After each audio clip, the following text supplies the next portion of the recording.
جی مفتی صاحب، اس سے جو اگلا سوال جو جس پہ ایک مرتبہ دو مرتبہ بلکہ آپ بات کر چکے ہیں، جو شیعہ حضرات کے جو عقائد ہیں اس کے اوپر، تو اس پہ جو کاؤنٹر کوشچن یہ آیا ہے کہ آپ نے یہ فرمایا کہ ان کے عقائد میں شامل ہے کہ حضرت علی رضی اللہ عنہ جو ہے وہ تمام انبیاء سے افضل ہیں، تو کسی کا کاؤنٹر کوشچن یہ ہے کہ ہمارا یہ عقیدہ نہیں ہے، تو آپ نے اس میں ریفرنسز بھی دیے ہیں، تو اس پہ ذرا تھوڑی سی وضاحت اور فرما دیں۔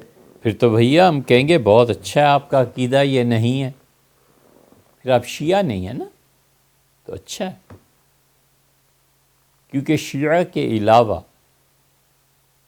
دوسری بڑی اکثریت اہل السنہ کی ہے نا، تو اہل السنہ کا یہ عقیدہ ہے کہ غیر نبی نبی سے کبھی بھی افضل نہیں ہو سکتا، غیر نبی نبی سے کبھی بھی افضل نہیں ہو سکتا۔ آپ کہتے ہیں میرا یہ عقیدہ نہیں ہے، تو بہت اچھی بات ہے، اللہ تعالیٰ آپ کو اس پہ قائم رکھے، لیکن آپ پھر شیعہ نہیں ہیں۔ اگر آپ شیعہ ہیں تو آپ کا یہ عقیدہ ہونا چاہیے، ان کی تمام عقائد کی کتابوں میں لکھا ہے۔ ہم اس سے پہلے اس کا جواب بھی دے چکے ہیں۔ امیر المومنین سیدنا علی رضی اللہ عنہ کو حضور اقدس صلی اللہ علیہ وسلم سے بھی افضل ماننے والے تھے، اور ٹرک اب یہ چلتی ہے کہ کہتے ہیں، یہ شہنشاہ نقوی صاحب کا بیان کئی جگہ آپ دیکھ لیجئے، انہوں نے فرمایا اسی طرح، انہوں نے سینے پہ ہاتھ مار کے سینہ ٹھوک کے کہتے ہیں کہ حضرت علی رضی اللہ عنہ تمام انبیاء علیہ السلام سے افضل تھے۔ عقیدہ یہی بیان ہوگا۔ کوئی پوچھے کہ رسول اللہ صلی اللہ علیہ وسلم سے بھی افضل تھے، تو پھر کہتے ہیں نہیں ان سے افضل نہیں تھے۔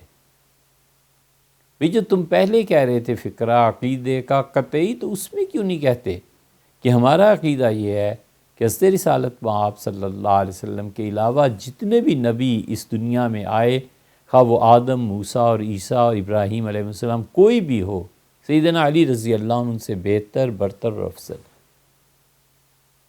ایکسیپشن جو ہے نا، حضور اقدس صلی اللہ علیہ وسلم کو ویسے بیان نہیں کرتے، کوئی پوچھے تو پھر بیان کر دیتے۔ اس لیے آپ اپنے جی عقیدے کی کتابوں کو پڑھیے، شہید ثانی کو پڑھیے، ثالث کو پڑھیے، اور لوگوں کو پڑھیے، آپ کو سب تصریحات مل جائیں۔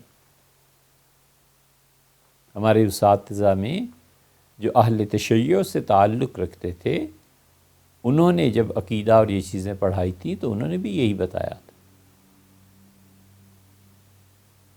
جی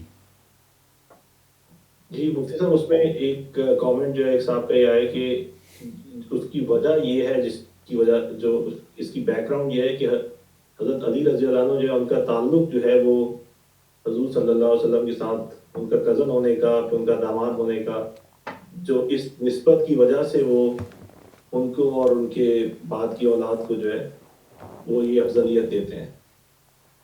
یہ بات نہیں ہے، اس موقع پہ دلیل یہ بنتی نہیں ہے۔ جنہوں نے بھی یہ لکھا ہے انہیں چاہیے کہ عقیدہ تو یہ ہے نا، پہلی بات تو یہ ہے کہ ان کا عقیدہ تو یہ ہے نا کہ سیدنا علی رضی اللہ عنہ باقی انبیاء علیہ السلام سے افضل ہیں۔ اب عقیدے کی وجہ کیا ہے وہ ایک الگ بات ہے، وہ تو ہر کوئی بھی جس کا بھی عقیدہ ہے اس کی بھی کوئی وجہ ہوگی۔ جو غلام احمد قادیانی کو نبی مانتے ہیں اس کی بھی کوئی وجہ تو ہوگی نا۔ وہ وجوہ پہ بحث تو ایک الگ چیز ہے، وہ تو ہم نے کی نہیں، ہم نے تو صرف یہ کہا ہے کہ اہل تشیع کا عقیدہ یہ ہے، تو آپ کہتے ہیں نہیں ہے۔ جب آپ کہتے ہیں نہیں ہے تو آپ شیعہ بھی نہیں رہے، اور آپ کہتے ہیں ہے، اور ہے ہونے کی وجہ یہ ہے کہ وہ داماد تھے، یہ تھے، یہ تھے، یہ تھے۔ یہ بات نہیں ہے، آپ کتابیں پڑھیے۔ اصل بات کیا ہے؟ وہ داماد ہونا نہیں ہے۔ امیر المومنین سیدنا علی رضی اللہ عنہ کو اہل تشیع کے نزدیک حضور اقدس صلی اللہ علیہ وسلم نے اپنا نفس کہا ہے۔ نفس کے لفظ کا اطلاق سیدنا علی رضی اللہ عنہ پہ رسول اللہ صلی اللہ علیہ وسلم نے کیا ہے، اور وہ قرآن نے کہا تھا، نبی کریم صلی اللہ علیہ وسلم جب اس کو عملی جامہ پہنایا ہے تو سیدنا علی رضی اللہ عنہ ساتھ تھے۔